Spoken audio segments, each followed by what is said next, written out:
What if I told you that hidden deep in the Appalachian Mountains once lived a family so isolated, their very bloodline turned against them? A lineage that believed purity was strength, until their children were born twisted by generations of inbreeding. This is the true story of the Blackwood family, a chilling reminder of how fear, ignorance, and isolation can destroy not just a name, but an entire bloodline. What scientists later discovered about them changed the study of human genetics forever. In the heart of the Appalachian Mountains, in the quiet valleys of West Virginia,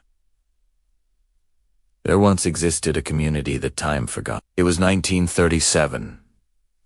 America was still recovering from the Great Depression. While the cities showed signs of progress, the deep mountain valleys remained cut off from the rest of the world. Among these isolated people lived the Blackwoods. They had been in those mountains since the late 1700s, when their ancestor, Isaiah Blackwood, fled New England after being accused of heresy. Isaiah believed the outside world was corrupt, that only in isolation could his family remain pure. Over generations, that belief became an obsession. The Blackwoods stopped marrying outsiders. Their small community became a genetic island, sealed away from the rest of humanity. Locals said they rarely saw a Blackwood in town. Only once or twice a year, someone would come down to trade furs for salt or sugar, and then disappear again into the mountains. But behind their silence was a truth even darker than the hills that hid them. As the decades passed and other families moved away, the Blackwoods stayed. And with each new generation, the blood grew thinner. And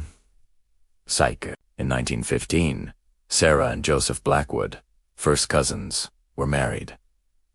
To them, it was tradition, not taboo. Their first children, Michael and Ruth, seemed mostly normal, though Michael was born with 6 fingers on each hand, and Ruth struggled to speak. But in 1929, Sarah gave birth to twins, Eleanor and Edward. Even at birth, something was terribly wrong. Their heads were abnormally large, their limbs frail, and both struggled to breathe.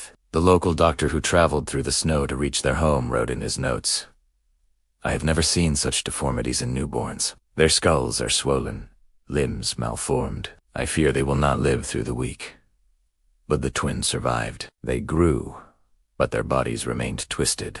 Their heads swelled as fluid filled their brains, and neither learned to walk or speak. Today, we know their condition as hydrocephalus, worsened by generations of genetic inbreeding. One geneticist later explained that when close relatives have children, the chance of harmful recessive genes combining doubles. Over generations, those effects multiply until the body begins to collapse from within. The family was horrified by the twins' condition. Whispers began that God had cursed them. But instead of seeking help, Joseph sealed their world even tighter. He blocked the road leading to their home and forbade outsiders from coming. The Blackwoods vanished into the mountain again, taking their secret with them. By 1937, the twins were 8 years old. They could not walk, could not speak, and were completely dependent on their mother. Each day, Sarah struggled to keep them alive.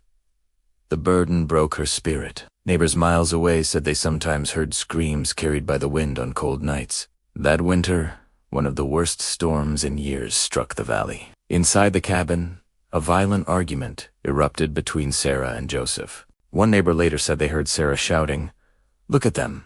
Joseph, look what we've done." By morning, the storm had passed. The house was silent. Sarah and the twins were gone. Outside, in the fresh snow, the family found footprints leading toward the cliff known as Devil's Leap. There were drag marks, too, as if she had carried the children. The tracks ended at the edge. The search began immediately. 3 days later, they found little Edward's body trapped between frozen stones downstream, his eyes still open to the sky. The next day, they found Eleanor half buried in snow. Sarah's body was missing for 2 weeks. A hunter finally found her in a cave below the cliff. She had survived the fall, crawled inside for shelter, and died from her injuries and the cold. Next to her was a small waterproof bag. Inside was her diary. The final entry read, "May God forgive me for what I've done. I could no longer bear to see my angels suffer. The blood is cursed. Generations of sin have brought us here. The blood needs new life." It was signet Sarah Blackwood. Local authorities called it a tragic accident, but everyone in the valley knew it was a desperate act of mercy. News of the incident spread. A small article appeared in a local paper titled, "Mother and Twins Perish in Winter Storm."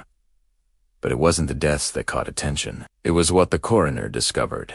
The twins' bodies showed rare deformities: enlarged skulls, fused spines, bone malformations.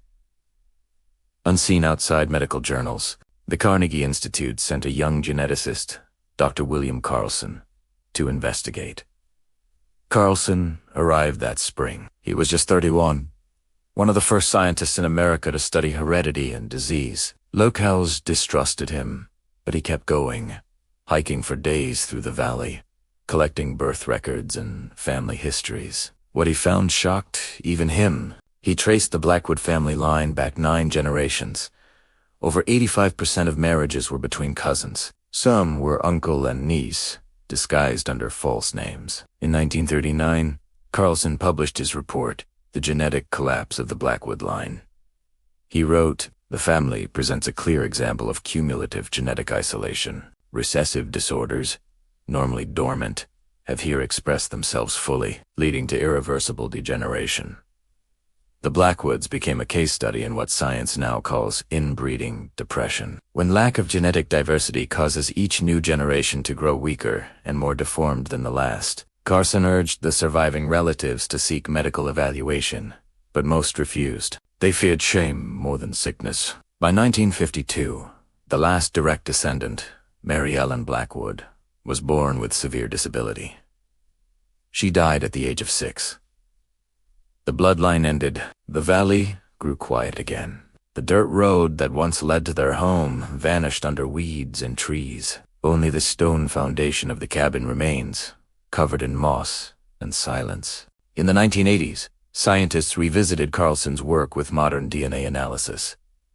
They confirmed his findings. The Blackwoods carried multiple genetic disorders: hydrocephalus, cleft palate, microcephaly, and more, all amplified by isolation. The case became required reading in genetics textbooks. But beyond the science, their story is deeply human. It is about a family who loved their land too much to leave it. A family who valued purity over connection, until that purity destroyed them. And within that tragedy lies a warning that still echoes through time. When we close ourselves off from others, from change, from compassion, our world shrinks, generation by generation, until there's nothing left but silence. Today, the Blackwood Valley is empty. Only the wind moves through the pines. But locals say if you walk there at night, you might still hear faint echoes, a mother's cries, and the laughter of children who never got to live free. The story of the Blackwoods isn't just about genetics. It's about what happens when fear wins over love,